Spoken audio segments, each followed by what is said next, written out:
Hi everyone and welcome to another art video. Today I want to talk about my favorite urban sketching supplies or supplies for traveling, and also showing you some of my techniques on how to use all the stuff I'm going to mention today. So let's get right in. And before I start, I wanted to make clear that you don't need expensive art supplies to make cool sketches. I've used like the cheapest sketchbooks and fine liners from the dollar store nearby for years and had a lot of fun. These are just the things I use right now and I'm comfortable with. So let's start with the basics. For sketching, you obviously need some sort of sketchbook, and I have different ones for different needs, and I'm going to show you what I mean by that. Yes, watercolor sketchbooks are my all-time favorites.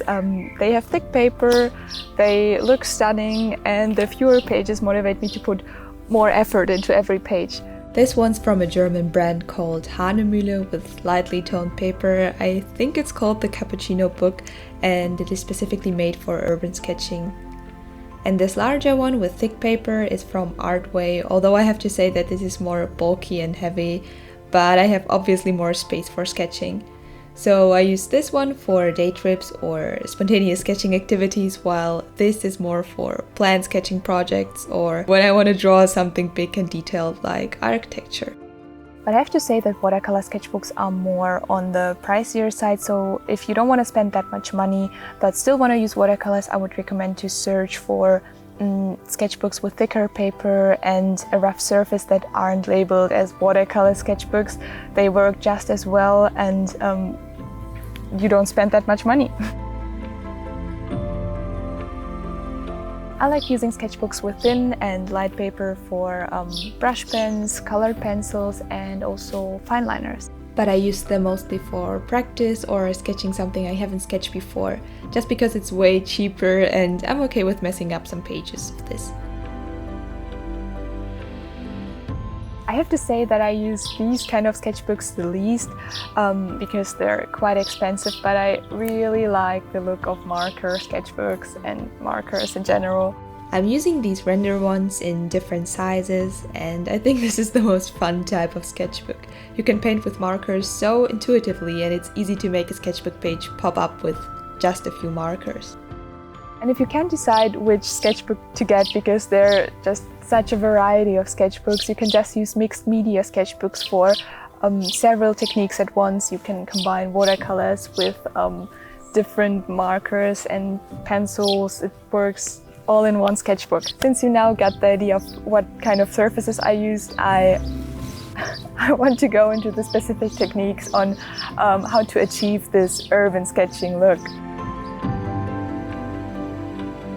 My favorite pens are the ones from Faber-Castell. I use the ones with a thickness M. Because of how thick they are, I'm not afraid of splitting the tip, which happens to me every time with thin fine liners, since I like using much pressure while drawing. Also the B ones, which stands for brush pens, I usually have several colors of them, brown ones, blacks, and also some red ones. When I'm using black, I have two honorable mentions. There are these touch brush pens. I wish they would have them in brown because the tip is so smooth compared to the Faber-Castell ones, which is great for a variation of thickness. And also this Staedtler pen, which is just an ultra thick pen, and it's just so fun to sketch with it without any pressure at all. So when I go in with fine liners, I usually don't apply them over a sketch. Like, I go directly in because I like how the shapes result out of the little mistakes that I make. It looks like the thing that I'm about to draw, but also a bit different because of those mistakes, and I think this makes it so much more interesting. So starting with the outline, I'm gradually applying more and more details or hatching lines to bring the sketch to life. And whenever I don't like something, I just go over it and create this thicker or double line. I really like the look of this and seeing the whole process of creating the sketch. To finish this sketch off, I'm using the brush pen for shadows or darker objects.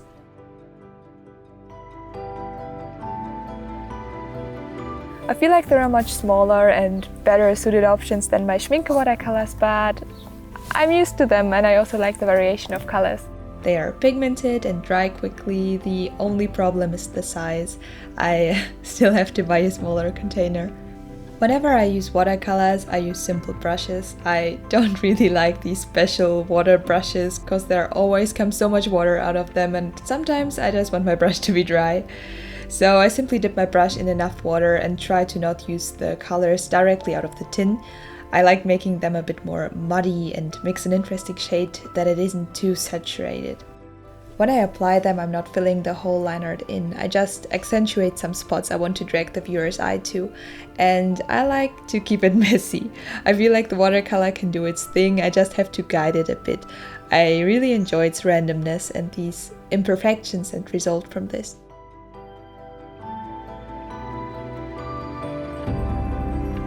I love colored pencils. I actually like them more than regular ones because you can combine several colors on a page. They don't smear that much, and I think they just look beautiful. I like the polychroma ones from Faber-Castell. They are perfectly soft for me. And I use them mostly in 3 ways. The first one would be the underpainting. Sometimes the perspective is quite hard to draw and I'm a bit afraid to go directly in with the fine liners, so I do a soft colored underpainting just to be sure to get the basics right. And since it's colored, it also looks like it belongs there. And the last one is to add some color to a sketch. Especially when using black fine liners, I like that pencils can make the page more interesting and colorful.